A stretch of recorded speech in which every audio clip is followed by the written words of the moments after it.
So I was able to get out and do a little bit of a fishing trip with my son yesterday, which was nice, very nice.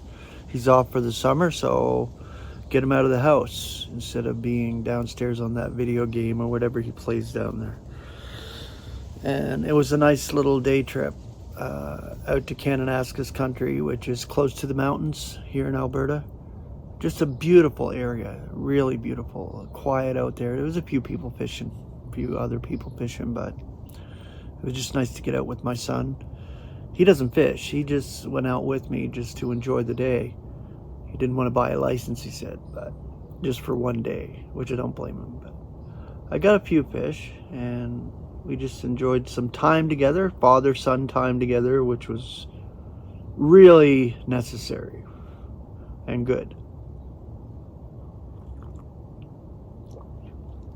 So I was happy about that. So I took the day off. This delivery job is just getting stressful more and more and more. Last night, there was an accident right beside me. I heard the smack, when the car hits another car. It's just like this truck. It come up around the corner and just didn't stop. The guy was yielding, and the truck just smashed right into the end of him and just totally destroyed the back of his car. But anyway, that happened right beside me. I was like, geez, and it's bright blue, it's clear out. Like, how do you miss that? Like, it just blows my mind. But that's how it is on these roads, and it's stressful. It's very stressful, and I do it now, like, pretty much the whole day. I do a shift in the morning and a shift in the afternoon. I'm not making the best money, and it's really tough some days because it's up and down. You don't know what you're going to make. I have a limit that I have to make in order to make my monthly expenses, and I try to hit that as best as possible. But now I had to get some more work done on my car, which that doesn't help. I mean, I have this credit thing where when I got my brakes done, they were $1,200, and I had to get this credit thing. Not to, I won't have to pay for a little while on that, but I still have to pay it off.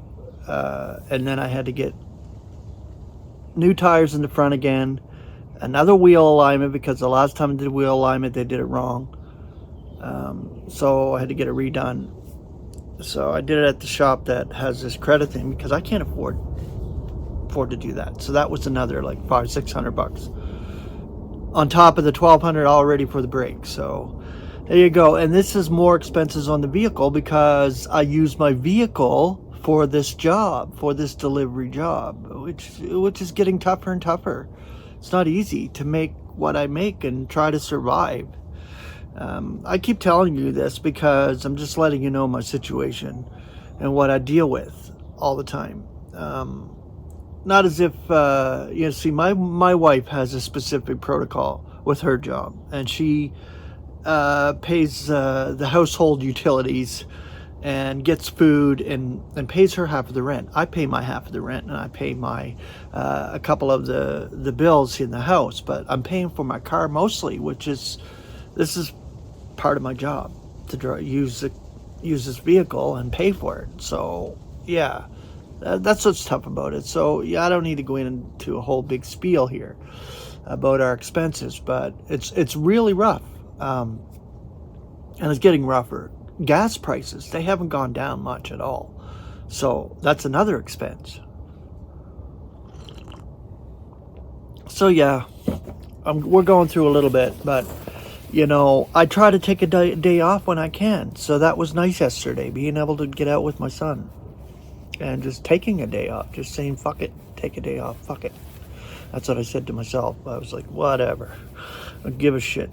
These roads are so bad and driving is so fucking horrible in the city that I have to take a day off. But anyway, sorry about the swearing, but yeah, that's how I feel about it. And I don't give a shit because the world is insane. The world is insane. This eon is insane. And that should be the title of the show. This eon is insane. But God is going to extricate us out of here. Our Lord Jesus Christ is coming for us. We are going to be rescued out of this current wicked eon swiftly. And I look forward to that. And we all look forward to that as an expectation, a moment-to-moment expectation that we have in Christ. All right, so here's the word for today. It's not many scriptures. I pulled it out. I said, well, I got to do a word. Some days I get just lax. It's like, I'm looking for a word. I'm thinking, well, I'm not finding a word. And then thinking, why should I bother even doing it? Because I don't get many views, blah, blah, blah, and all the negative crap that goes on in my brain. But it is God that pushes me forward and keeps me going with this channel for the benefit of you. And that's the word, benefit. Benefit for the body of Christ. There's your Greek. English element is simply O. I owe, it's off to work I go. That's what it is. These days, it always has been. You remember that saying, I'm sure. The concordance scripture, Romans 2:25. For circumcision indeed is benefiting if you should be putting law into practice. Yet if you should be a transgressor of law, your circumcision has become uncircumcision.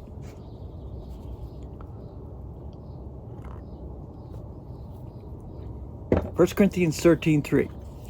And if ever I should be morsing out all my possessions, and if I should be giving up my body, that I should be boasting, yet have no love, in nothing do I benefit.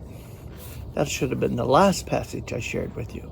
Because if there's no love, there's no benefit at all. Love is in the heart, and we are to love one another in that capacity from a heart standpoint. 1 Corinthians 14:6. Yet now, brethren, if I should be coming to you, speaking in languages, what shall I be benefiting you, if ever I should not be speaking to you either in revelation, or in knowledge, or in prophecy, or in teaching? Galatians 5:2. Lo, I, Paul, am saying to you that if you should be circumcising, Christ will benefit you nothing.